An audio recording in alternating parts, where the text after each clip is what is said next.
السلام عليكم ورحمة الله تعالى وبركاته. اليوم راح نقدموا لكم حلوة الضومة نستحقوا فيها الفرينة، خمارة، فانيليا، 2 حبات بيض، كاس سكر كلاصي يحتوي على 150 غرام، 80 غرام مايزينا، كاكاو 2 مغارف، والزبدة. الزبدة 250 غرام زبدة. نبداو على بركة الله. ناخذ الزبدة، قلنا لكم 250 غرام زبدة،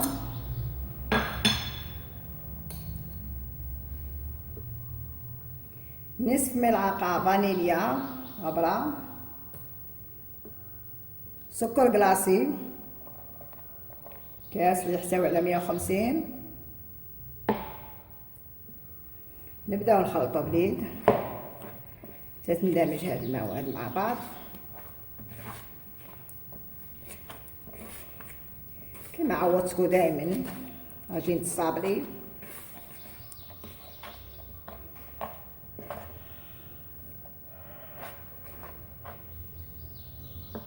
ناخذ 2 حبات بيض،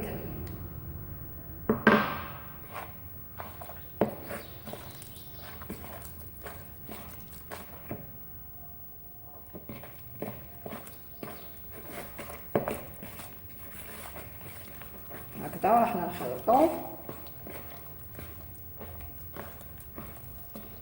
نوضعو مايزينا تاعنا نصف كاس،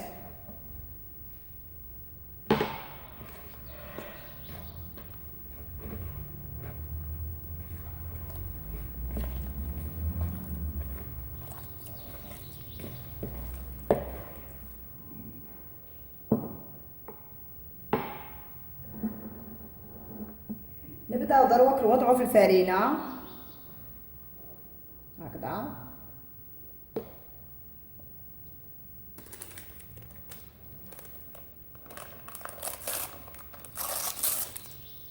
ناخذ نصف كيس تاع الخميره، نصف ولا ملعقه صغيره، النصف ما نديروش كامل. ونبداو نخلطو هكا. نديرو الكاكاو تاعنا 2 معالق،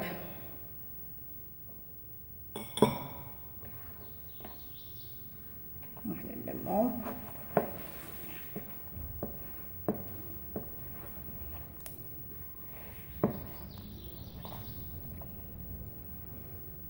ونزيدو في الفرينة تنلمو العجينة مليح.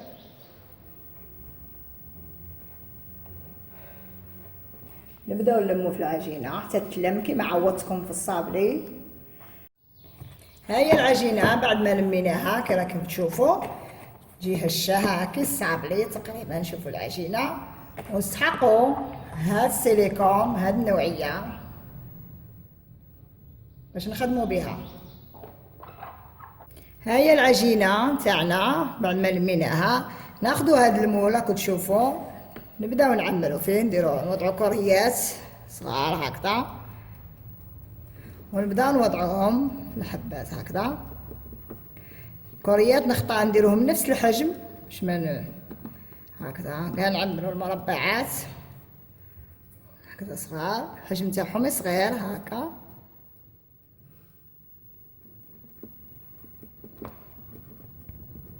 تعمري كاع البلايص هكذا. زيدي تانيك. واللي عندها ميزان توزن نيشان باش يجي الحجم كيف كيف تاعها. انا نعبر على حساب يدي. ها هما هكذا الكورية.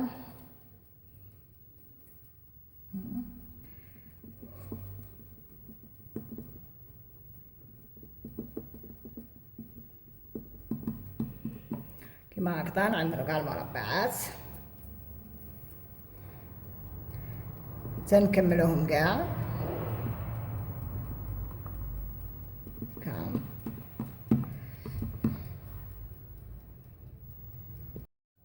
قلت لكم هما الحبات.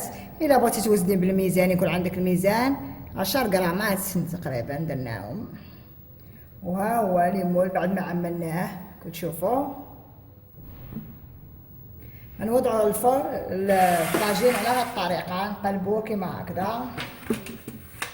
هكذا ندخلوه الفرن تاعنا بعد ما يطيب درجة 160 درجة. هي الحلوى بعد ما خرجناها طابت في الفرن، ها هي نحيها تجيكم سهلة، ونلتقي فيما بعد في التزيين. ها هي الحلوى بعد ما طيبناها راكم تشوفوا. ناخذ الشيكولاته البيضاء ندوبوها في حمام مريم، احنا مدوبينها، نوضعوها في الكيس كما هكذا. بعد ما ذوبناها نوضعوها في الكيس ونعمروا بها هاد الليمون هكذا، نعمروه مليح، نعمروه مليح.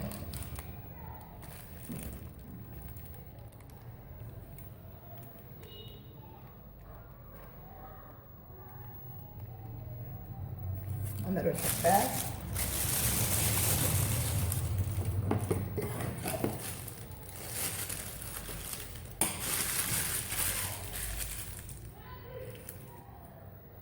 ذوبوها نيشان في حمام مريم، ما نزيدوها حتى اضافات هكذا، ونعمرو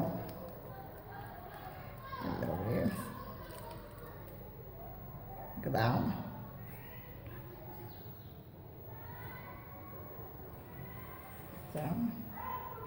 كمية كاملة، كملوا كاع الكمية نعملوها هكذا.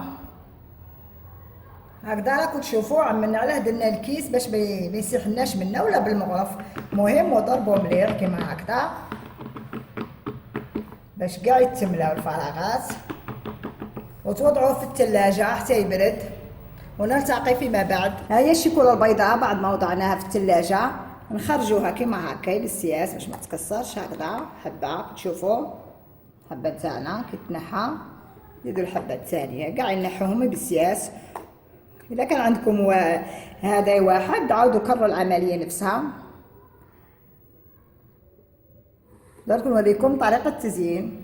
ها هي كيما وريتكم الحلوى نتاعنا بعد ما كملناها، والشيكولا هي البيضاء. نبداو نلصقوا بها بالكريمة تاع الزبدة ولا الناباج.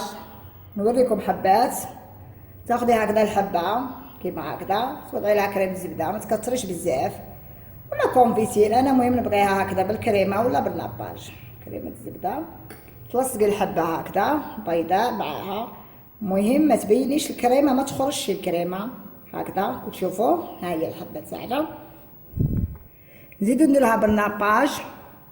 ها هي الحبه بالناباج تاعنا، كميه قليله من الناباج هنا باش كتشوفوا. نوضعوا لها حبه كذلك، المهم نحاولوا دائما الزياده ما تكونش، نحوها هكذا كتشوفوا الحبه تاعنا. نكملوهم كاع هكا الحبات ونلتقي فيما بعد.